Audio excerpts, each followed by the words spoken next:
Добрый день, поважаныя дети, поважаныя бацькі. Сегодня мы с вами познакомимся с заповестью Василя Быкова «Жыраўліны крык». Твор вывучаецца на уроках беларускай літаратуры у 8 класе. У падручніку пададзены толькі асобныя часткі гэтай аповесці. Я ж буду чытаць кожную частку у поўным варыянце. Зараз мы з вами познаёмімся з першай і другой часткай гэтай аповесці. Васіль Быкаў, «Жыраўліны крык», першая частка. Гэта быў звычайны чыгуначны пераезд, якіх нямала параскідана на сталёвых шляхах зямлі.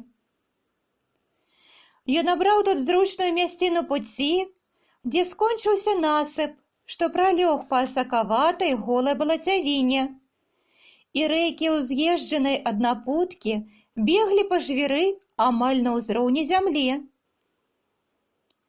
Гасцінец, споўшчы з пагорка, пераскакваў чыгунку і заварочваў бок лесу, утварыўшы скрыжаванне, якое людзі некалі абгарадзілі рабымі слупкамі і паставілі два гэткія ж рабыя шлагбаумы.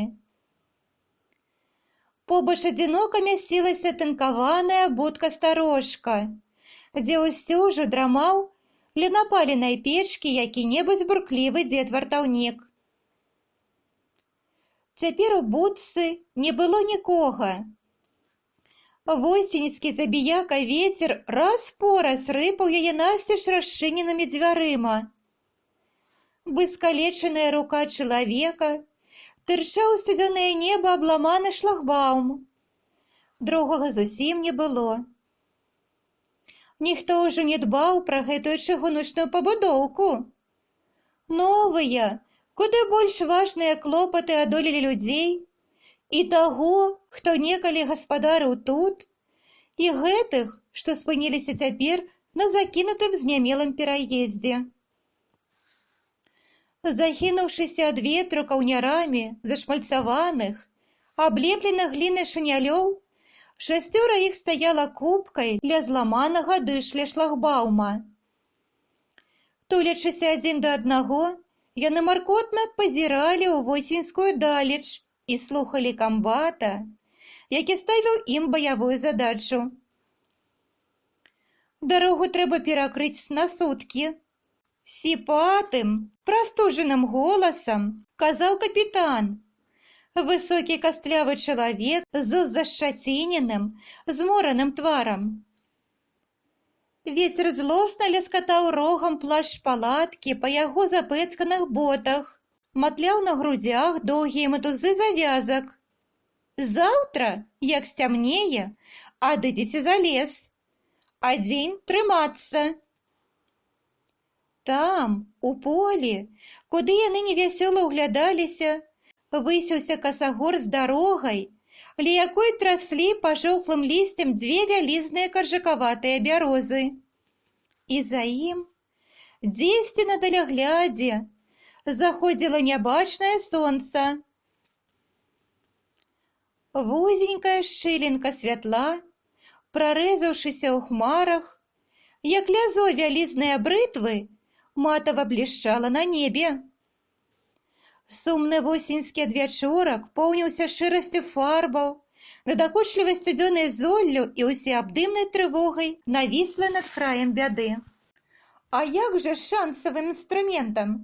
Грубаватым басам запытаў старшына Карпенка, камандзір гэтай невялічкай групы. Рыдлёўкі ж патрэбны. Рыдлёўкі? Задуменна перапытаў камбат, узіраючыся ў бліскучую палоску захаду. Пашукайце, што самі. Няма рыдлёвак. І людзей няма. Не прасі, Карпенка, сам ведаеш. Ага, і людзей не шкодзіла б, падхапіў старшына.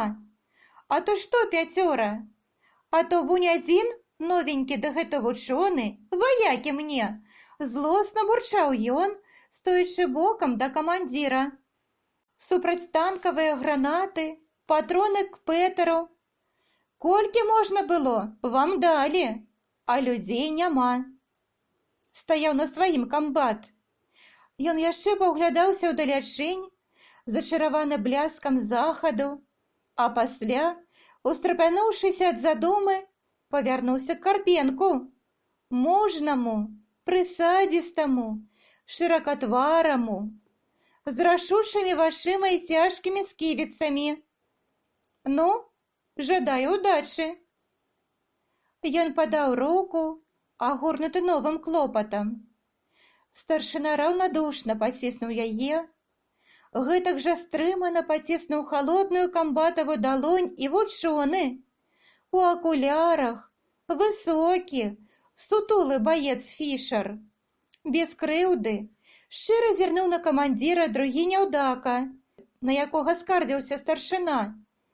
Малады, са свежымі сумнымі вачыма радавы гледчык. Нічога, чорт не здрадзіць, свіння не з'есць. Бесклапотна пажартаваў ПТРовец Свіст. Белабрысы, расшпілены на ўсе кручкі і гузікі, жулікаваты з выгляду хлопец. Спаважна падаў сваю пухлую далонь непаваротлівы, мардата-пшанічны. І пачціва, прыстукнуўшы бруднымі абцасамі, развітаўся чарнявы, прыгожы Аўсеяў. Паддаўшы плячом аўтамат, камандзір батальёна нялёгка ўздыхнуў і коўзкім, няспрытным па гразі крокам пайшоў даганяць калону. Яны засталіся ў шасцёх, агорнутыя самотай ростані, і нейкі час моўчкі пазіралі ўслед капітану. Батальёну, каротенькая, зусім не батальённая калона якога, мірна пагойдваючыся ў вячэрняй мгле, хутка аддалялася к лесу. Старшына быў незадаволены, сярдзіты. Унутры яго тужліва варушылася невыразная, шчымлівая трывога за іх лёс і за тую нялёгкую справу, дзеля якой яны засталіся тут. Але ён хутка прыдушыў сабе нудлівы душэўны гук і прывычна закрычаў на людзей. Ну, што стаіце? Гэць да працы! Гледчык, пашукай, мо дзеламачына якая. У каго ёсць малыя, давай капаць. Пакуль відно. Спрытным руком ён ускінуў на плячо цяжкі кулямёт і, з хрустам ломячы сохлы быльнёг, пайшоў пад канавай. Байцы адзін за другім неахвотна падаліся за сваім камандзірам. Ну вось, адсюль і пачнём, сказаў Карпенка, укленчыўшы ля канавы і зазіраючы па-над чыгункай на касагор. Давай, пшанічны, фланговым будзеш. Лапатка ў цябе ёсць, пачынай. Камлюкаваты пшанічны развалістай хадой ступіў наперад, зняў з-за спіны вінтоўку, адклаў яе ў быльнёг і пачаў вымаць засунутую за пояс лапатку. Адмерыўшы ад яго якіх 10 крокаў уздоўж канавы, Карпенка зноў прысеў, паглядзеў сюды-туды і азірнуўся, шукаючы вачыма, каго прызначыць на новае месца. З яго грубаватага твару не сыходзіла заклапочанасць і злосная незадаволенасць тымі несамавітымі сіламі, якія яму далі. Ну, каму тут? Вам, Фішер? Хаця ж у вас лапаткі няма. Во мне яшчэ ваякі, злосна бурчаў старшына, устаючы з калена. Колькі дзён на фронце, а лапаткі яшчэ не прыдбаў. Што, мо чакаеце, калі старшына дасць? Ці мо немец у падарунак прышле?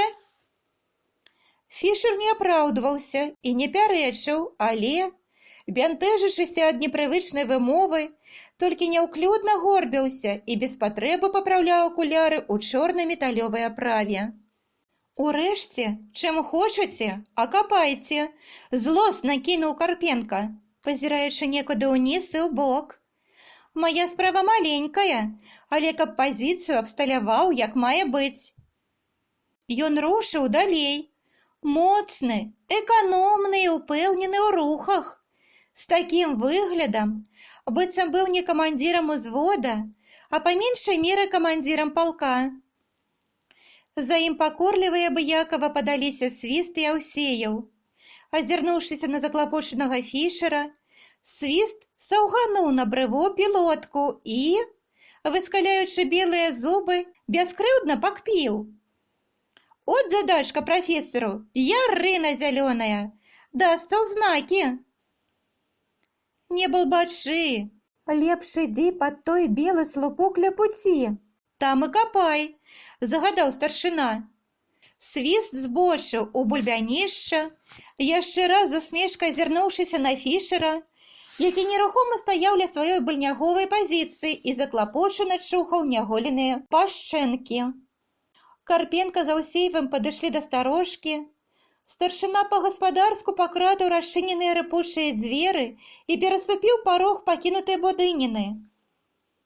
З двух выбітых вокнаў струменілі пранізлівыя патокі скразняку. Матляўся на сцяне надарваны зрудзелы плакат, які заклікаў некалі разводзіць пчол.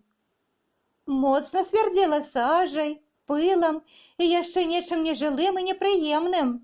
На затаптанай падлозе валяліся кавалкі тынкоўкі, камякі гразі з падэшваў і саламяная пацяруха.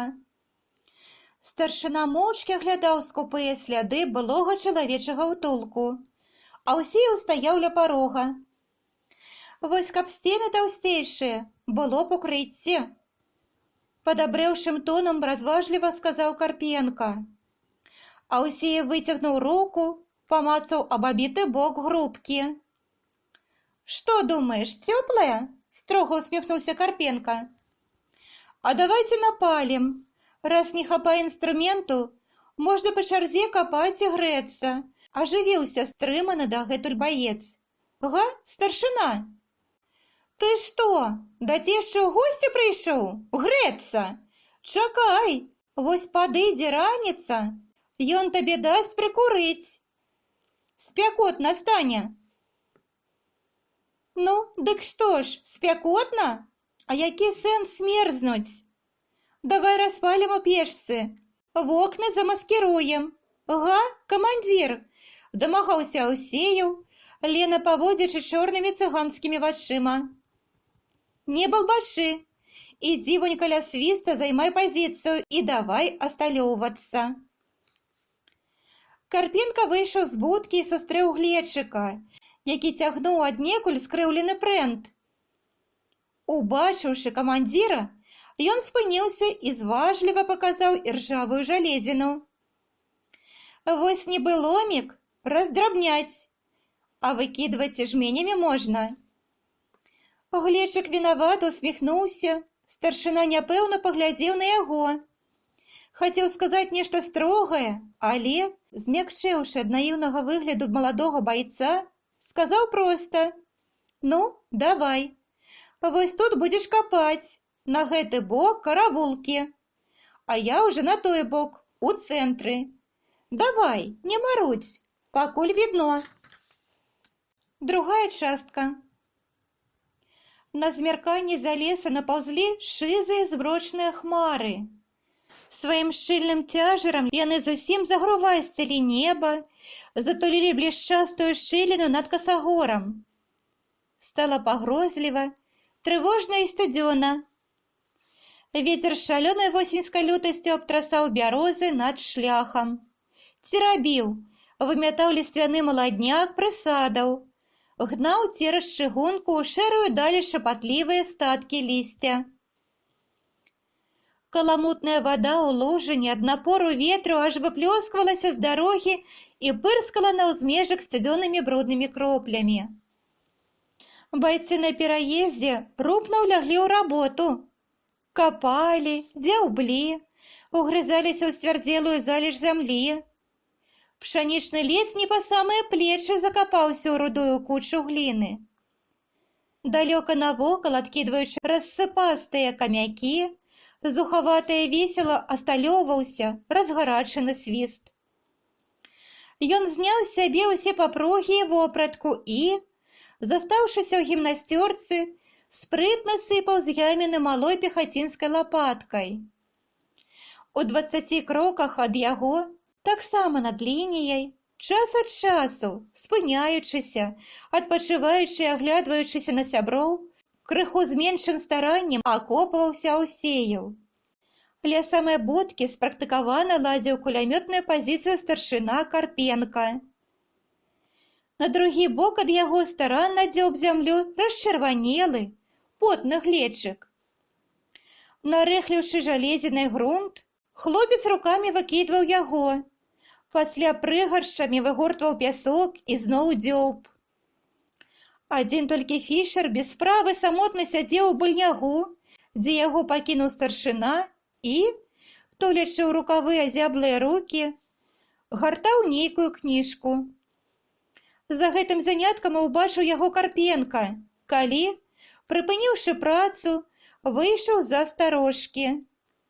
Старшына быў змораны, заклапочаны і адразу аж перасмыкнуў тварам, убачыўшы бяздзейнасць свайго падначаленага. Вылаяўшыся, ён накінуў на спацелую спіну скарэлы ад гразі шынель і накіраваўся па-над канавай да няўдакі байца. «Ну што, доўга вы будзеце сядзець?» «Ну што, доўга вы будзеце сядзець? Можа, думаеце, што калі няма лапаткі, дык я вас у батальён адпраўлю, у бяспечнае месца?» З выгляду абыякавы да ўсяго, Фішер разгублена заміргаў пад акулярамі блізарукімі вачыма, няспрытна ўзняўся з долу і, заікаючыся ад хвалявання, хутка-хутка загаварыў. «Можаце не турбавацца, таварыш камандзір, гэта выключаецца. Я не менш за вас разумею свае абавязкі і зраблю тое, што трэба, без лішніх эксцэсаў. Вось, эксцэс, вострае сутыкненне, парушэнне грамадскага парадку». Крыху здзіўлены, астуджаны нечаканым выпадам гэтага ціхага чалавека, старшына не знайшоў, што сказаць далей, толькі перадражніў. «Іш ты, эсцэксаў!» Яны стаялі так адзін супраць аднаго, усхваляваны, з дрыжэшымі рукамі, вузкаплечы баец і ўжо супакоены, упэўнены ў сабе каржакаваты, уладарны камандзір. Карпенка, нахмурыўшы калючыя бровы, з хвіліну гадаў, што зрабіць з гэтым няўмекам, а пасля, успомніўшы, што трэба на ноч выставіць які-ніякі дазор, ужо спакайней сказаў: «Вось што, бярыце вінтоўку і марш за мной!» Фішер не запытаў, куды і навошта, а з падкрэсленай абыякавасцю запіхнуў за пазуху кніжку, уздзеў на плячо вінтоўку і з прымкнёным штыхом і, спатыкаючыся, пакорліва пабрыў за старшыной. Карпенка на хаду апранаў у рукавы шынель, аглядаў, як акопваліся астатнія. Мінаючы сваю ячэйку, ён коротка кінуў байцу: «Вазьмі ж лапатку!» Яны выйшлі на пераезд і па засліджанай сотню ног гразкай дарозе накіраваліся на пагорак з 2 бярозамі. Тым часам паволі цямнела. Неба над лесам зусім счарнела ад хмар, якія шчыльна абклалі прасторы, згусціліся на небасхіле змрочнай суцэльнай масай. Вецер усё не ўціхаў і злосна шкуматаў пола шынялёў, сівернай сцюжай пранікаў за каўнер у рукавы, выпякаў з вачэй сцюдзённыя слёзы. Карпенка крочыў хутка, не вельмі разбіраючы дарогі і не дужа шануючы свае кірзавыя новыя боты, адзіную адзнаку яго камандзірскай годнасці. Затуляючыся ад ветру каўняром шыняля, у нацягненай на вушы пілотцы за ім шкандыбаў Фішер. Баец зноў набыў свой звычайны, абыякавы да ўсяго выгляд і, скіраваўшы позірк у загусцелую гразь дарогі, асцерагаўся паварушыць забінтаванай, балючай ад скулаў шыяй. У канавах шапацела на ветры лісце, наўкола тапарылася ржышча асірочанага восенню поля. З сярэдзіны касагора Карпенка азірнуўся, каб агледзець зводдаль пазіцыю свайго ўзвода, і ўбачыў, што яго падначалены адстаў далёка і ледзьве плёўся, зноў чытаючы на хаду сваю кніжку. Міжвольна падзівіўшыся з гэткай кніжнай цікаўнасці, Карпенка спыніўся і чакаў, пакуль той даганяў яго. Але Фішер не вельмі спяшаўся, ён так паглыбіўся ў свой занятак, што не бачыў і старшыну, забыўся, відаць, куды і навошта ішоў. Толькі нешта варушыў сабе вуснамі. Старшына нахмурыўся, але тут яго самога ўзяла цікавасць. І ён не закрычаў, а нецярпліва пераступіў па гразі і строга спытаў: «Што гэта за кніжка ў вас?» Фішер, відаць, яшчэ не забыўшыся на нядаўнюю сварку, стрымана бліснуў акулярамі і адхінуў чорную вокладку. «Біяграфія Чэліні, а гэта фотаздымак вядомай скульптуры». Карпенка зірнуў на фотаздымак. На чорным фоне стаяў нейкі голы з валасатай галавой чалавек і, пазіраючы ў бок, хмурыў бровы. «Давід!» — тым часам абвясціў Фішер. «Славутая статуя Мікеланджела». Але Карпенка нічога не зразумеў. Ён яшчэ зірнуў на здымак, акінуў недаверлівым позіркам Фішера і, абыякавы да кніжкі, ступіў наперад. Трэба было спяшацца, каб завідна выбраць, дзе паставіць сакрэт. І старшына шпаркім крокам рушыў далей. А Фішер заклапочана ўздыхнуў і расшпіліў процівагасную сумку і ў дадатак на кавалак хлеба, старога аганька і патронаў, якімі была напіхана яна, ашчадна засунуў туды і кніжку. Пасля, крыху павесялелы, ужо не адстаючы, ішоў за старшыной. «Вы што, сапраўды які вучоны?» Невядома чаму насцярожыўся, ваўкавата запытаў Карпенка. «Ну, вучоны. Можа, празмернае вызначэнне для мяне. Я колькі кандыдат мастацтвазнаўства». Карпенка трохі памаўчаў, намагаючыся зразумець штосьці, а пасля неяк прыцішана, быццам баючыся выявіць сваю цікаўнасць, запытаў: «Гэта што, па карцінках спец ці як?» «І па карцінах, але я галоўным чынам па скульптуры эпохі адраджэння. У прыватнасці спецыялізаваўся па італьянскай скульптуры». Яны выйшлі на пагорак, з-за якога адкрыліся новыя, ужо азброчаныя вечарам далі. Поле, лагчына з хмызняком, далёкі ельнік, наперадзе ля дарогі саламяныя стрэхі вёскі. Побач, ля канавы, раструшчана ветры тонкае голле, жалобна шумелі з рудзелым лісцем бярозы. Яны былі тоўстыя і, відаць, дужа старыя, гэтыя спрадвечныя вартавыя шляхоў, спарэпаныя ад старасці чарнелай карою, густа абсыпаныя цвёрдымі капытамі нарастаў, з пазабіванымі ў бакі чыгуначнымі кастылямі. Пад бярозамі старшына збочыў з дарогі, пераскочыў канаву і, зашастаўшы ботамі па ржышчы, накіраваўся ў поле. «А што ён, гэты голы, з гіпсу злеплены, ці як?» — запытаў ён, уступіўшы ў сваю нечаканай цікаўнасці. Фішер стрымана, аднымі вуснамі паблажліва усміхнуўся, як да малога, і вытлумачыў: «О, не! Гэтая 5-метровая фігура Давіда высечана з крыцкага мармуру. Наогул гіпс як матэрыял для манументальнай скульптуры ў старажытнасць і ў часы рэнесанса амаль не ўжываўся. Гэта ўжо атрыбут новага часу». Старшына падумаў: «Кажаш, з мармуру? А чым жа ён такую грамадзіну высек? Можа, якой машынай? Ну што вы, здзівіўся Фішер, сігаючы побач з Карпенкам. Хіба можна машынай? Толькі рукамі, вядома. Ого, гэта ж колькі часу трэба было дзяўбсі? У сваю чаргу здзівіўся старшына. 2 гады, з памочнікамі, вядома. Трэба сказаць, што ў мастацтве гэта яшчэ невялікі тэрмін. Памаўчаўшы, дадаў баец. Рускі мастак Аляксандр Іванаў, напрыклад, працаваў над сваім «Месіяй» амаль 22 гады. Француз Энгр пісаў «Крыніцу» 40 год. Глядзі ты, відаць, трудна.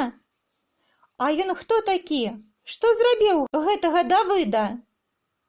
Давіда, ропна паправіў Фішер. Ён італьянец, ураджэнец Фларэнцыі. Што, мусалінец? Ды не, ён жыў даўно. Гэта славуты мастак адраджэння. Найвялікшы з вялікіх. Яны яшчэ прайшлі далей. Фішер ужо трымаўся побач, і Карпенка скоса разы 2 зірнуў на яго. Худы, з запалымі грудзьмі, у кароткім, падпярэзаным пад хлясцік шынялі, з забінтаванай шыяй і зашчаціненым тварам. Баец меў вельмі ніякаваты выгляд. Адны толькі чорныя вочы пад тоўстымі шкельцамі акуляраў цяпер неяк ажылі і свяціліся адбіткам далёкай стрыманай думкі. Старшына падзівіўся тайком з таго, што вось за гэткім несамавітым выглядам хаваецца адукаваны і, здаецца, неблагі чалавек. Праўда, Карпенка быў упэўнены, што ў ваеннай справе Фішер немнога варты, але ў глыбіні старшыновай душы нешта ўжо расслабла і падабрэла да гэтага байца. Праз 100 крокаў ад дарогі Карпенка спыніўся на ржышчы, паглядзеў у бок вёскі, азірнуўся назад. Пераезд у нізіне ўжо ледзьве шарэў у вячэрнюю паўзмроку, але адгэтуль яшчэ быў відзён, і старшына падумаў, што месца для сакрэта тут будзе здатнае. Ён прытупнуў абцасамі аб мяккую зямлю і, пераходзячы на звычайны свой камандзірскі тон, загадаў: «Вось тут, капай. Ноччу спаць? Ні-ні. Глядзі і слухай. Пойдуць, страляй». Фішер зняў з-за пляча вінтоўку і, аберуч узяўшыся за кароткі тронак старшыновай лапаткі, няўмела калупнуў іржышча. «Эх ты, ну хто так капае?» – не стрываў старшына. «Дай сюды». Ён выхапіў у байца лапатку і, лёгка ўразаючыся ёю ў рыхлую зямлю нівы, спрытна растрасіраваў адзіночную ячэйку. «Вось, на! Так і капай!» «Ты што, кадравай не служыў?» «Не», – прызнаўся Фішер, і першы раз шчыра ўсміхнуўся. «Не давялося». «Яно і відаць. А цяпер вось гора з вамі, гэтымі». Ён хацеў сказаць вучонымі, але змоўчаў, не жадаючы ўкладваць у гэтае слова свой былы з'едлівы сэнс. Пакуль Фішер не дужа ўмела калупаўся ў зямлі, Карпенка прысеў у ржышчы і, тулячыся ад ветру, пачаў скручваць цыгарку. Вецер выдзьмуваў з паперкі тытунёвую пацяруху. Старшына ашчадна прытрымліваў пальцамі і паспешна загортваў яе.